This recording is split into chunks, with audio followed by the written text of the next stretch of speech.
welcome back to my channel. Today I'm gonna be doing my August book haul, and despite the fact that I had myself on like a tentative, unofficial buying ban, I bought like a lot of books. But I am also reading a lot right now, so I feel like it's kind of justified, maybe. Anyway, let's just jump into the video.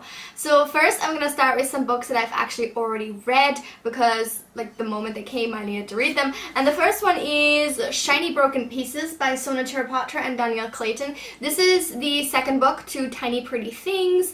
And this is just a duology, so this is the end of that series, and I really enjoyed it.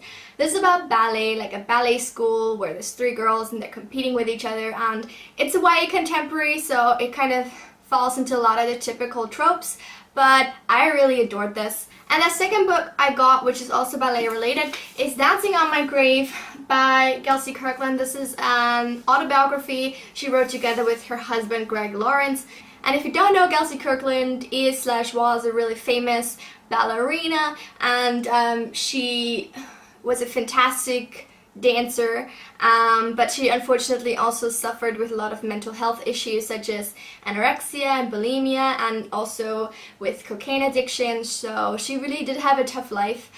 This is just her autobiography, and if you're interested in ballet specifically, like, I recommend this because it's really like an in-depth view from someone or like that was at the top basically. So yeah, this was really good too. So the rest of the books are all still unread, but in keeping with ballet, I also read this one while I was still like on the ballet high. And this is The Crane's Dance by Meg Howry. I believe that, who was it? I think Helene Jepsen mentioned this book at one point. I'm gonna read a blurb because I'm really bad at summing books up, I've already noticed that. Kate Crane is a soloist in a celebrated New York City ballet company who is struggling to keep her place in a very demanding world. At every turn, she is haunted by her close relationship with her younger sister Gwen, a fellow company dancer whose career quickly surpassed Kate's, but who has recently suffered a breakdown and returned home. Alone for the first time in her life, Kate is anxious and full of guilt about the role she may have played in her sister's collapse. As we follow her on an insider tour of rehearsals, performances, and partners on stage and off, she confronts a tangle of love, jealousy, pride, and obsession that are beginning to fracture her own sanity. So yeah, this definitely sounds also like a really quick read probably, that's going to be really interesting. Then I have a book that I heard quite a lot of things about, mainly good, so if you've read it, let me know in the comments. This is The Underground Railroad by Colson Whitehead. It's the winner of the Pulitzer Prize for Fiction from this year, and it just sounds like such an interesting story. Cora is a slave on a cotton plantation in Georgia, an existence made even more hellish by her status as an outcast among her fellow Africans. As she's approaching womanhood, where greater pain and danger awaits. So when Caesar, a slave recently arrived from Virginia, tells her about the Underground Railroad, Cora takes the momentous decision to accompany him on his escape to the north. I believe that this is kind of historical fiction, and that this Underground Railroad exists in like a metaphorical sense, and in this work it was kind of like made real in a sense, so it sounds really interesting, and I'm super excited to jump into this one. Then I bought a trilogy that I have been eyeing for so long, and I just like hadn't bought it yet, but then I had a discount code for like that website, and I was like, I need them in my life. And this is the follow-up trilogy to Mistborn by Brandon Sanderson. I'm not sure if this trilogy has like a separate name. I don't think so. Someone educate me on this if you know. But this trilogy consists of The Alloy of Law, Shadows of Self, and The Bands of Mourning. And these books are like significantly shorter than the original Mistborn trilogy, so I think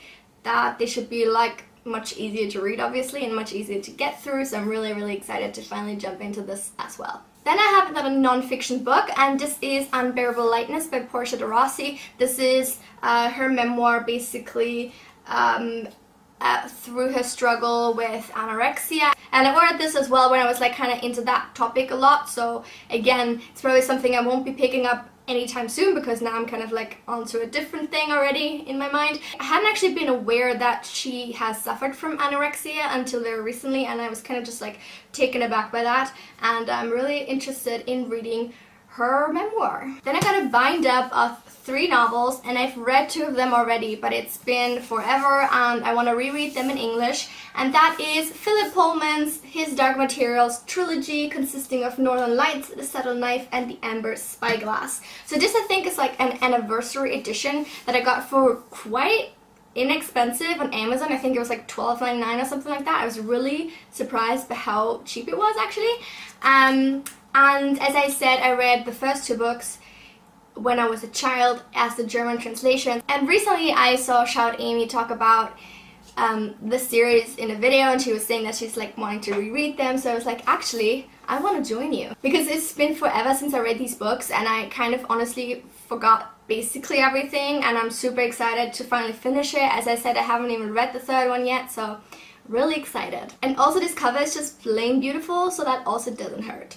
Then I have a duology that I'm super hoping I will like, because I spent $30 on it and I've been eyeing it for such a long time, and then I'm dropping it, and then it kind of got reduced on Amazon by like $5 or something, and I was like, this is a sign I need to order this.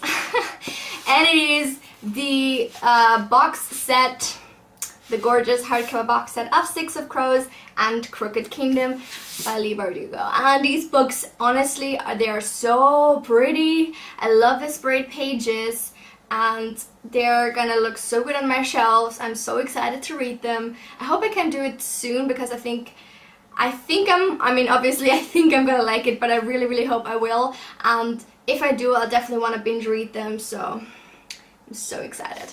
Then I got a book that's not necessarily so much for reading as for kind of browsing whenever I want, and this is Yoga, an encyclopedia of 800 yoga positions. And as you can see, who is this by? Yogirishi Vishwetu. I'm sorry, I cannot pronounce that.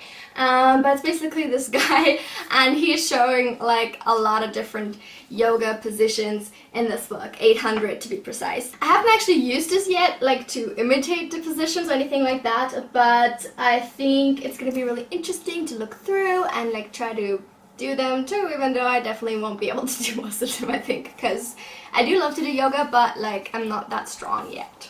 So I recently read Stay With Me by Ayobami Adebayo, and I really loved it, and that one was actually shortlisted for the Bailey's Prize for Women's Fiction for this year, and because I loved it so much, I was like, okay, I want to check out the rest of the shortlist for this prize. And obviously the win has already been picked back in June, so I'm kind of late to the train on this, but I looked through all the nominations for the shortlist, and 3 of them struck my fancy, and so about them. And the first is actually one that I'm gonna be sending back, even though this is actually the winner, and this is The Power by Naomi Alderman. And the reason I'm sending it back is not because of the book, but it's because it came, I'm not sure if you can tell, but like there's somehow when they were probably opening a box of these, they cut this with like a knife or something, and I don't want this copy, so I'm sending it back straight away and hoping that they will send me a replacement, because I really want to read this. And so yeah, I'm really excited. All over the world, women are discovering they have the power. With a flick of the fingers, they can inflict terrible pain, even death. Suddenly every man on the planet finds they've lost control. The day of the girls has arrived, but where will it end? So I've actually heard kind of mixed reviews of this. Some people were saying that like, because it's basically like a world where women have a lot of physical power, like more than men, I think, and so they are now like the dominating gender. And so it sounds like a very feminist book, and like I don't know, if it's like too aggressively feminist, I might not enjoy it that much. And also I've heard people say that like, okay, just because they have physical power doesn't mean that they will like do the things that they do apparently, or something like that. Like, don't quote me on that, I haven't read the book yet. But I'm definitely interested to check it out and see what it's actually like and form my own opinion, as I always like to do. The next one is definitely my favorite cover out of all the 3 that I got, and that is Do Not Say We Have Nothing by Madeleine Thien. Okay, and this one says, in 1990, 10-year-old Marie and her mother take in a young woman fleeing the aftermath of the Tiananmen can't pronounce that, square protests. Her name is Aiming. She brings stories of her family under Chairman Mao and of revolutionary idealism, music and silence. stories which span the course of China's recent turbulent history and have deep and lasting consequences for Amy and for Marie. It sounds really, really interesting. I don't know much about China, let alone Chinese history, so I'm super excited to jump into this one. And also just like the cover with like the musical notes and things in the background, it's so gorgeous. Oh my god. And the final book out of all of these is The Dark Circle by Linda Grant. And it says, all over Britain, life is beginning again. Now the war is over. But for Lenny and Miriam, East End London teenage twins who have been living on the edge of law, life is suspended. They have contracted tuberculosis. It's a way to the sanatorium newly opened by the NHS in deepest Kent. For them, where they will meet a very different world. Among other patients, an aristocrat, a young university grad, a mysterious German woman, and an American merchant seaman with big ideas about love and rebellion. Again, sounds great. I have no idea what to expect of this book based on the synopsis, but I'm definitely interested to read it. So as I said, and as you know, The Power won the actual prize, but while I am hoping that some of these books will be able to match up with Stay With Me, I feel like it's gonna be my favorite still. Because these books will have to be really, really, really, really good to like beat out Stay With Me for me, because that book was like, it's a definite favorite for 2017 for sure.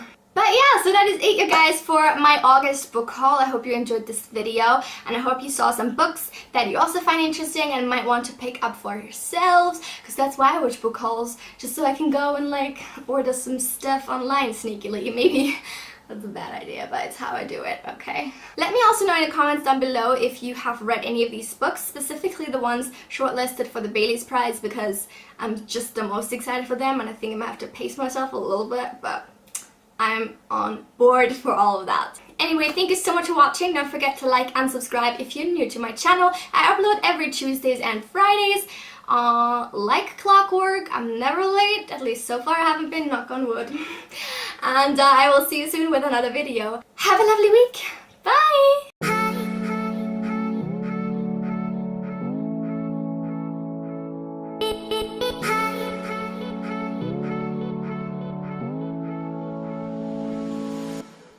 Oh.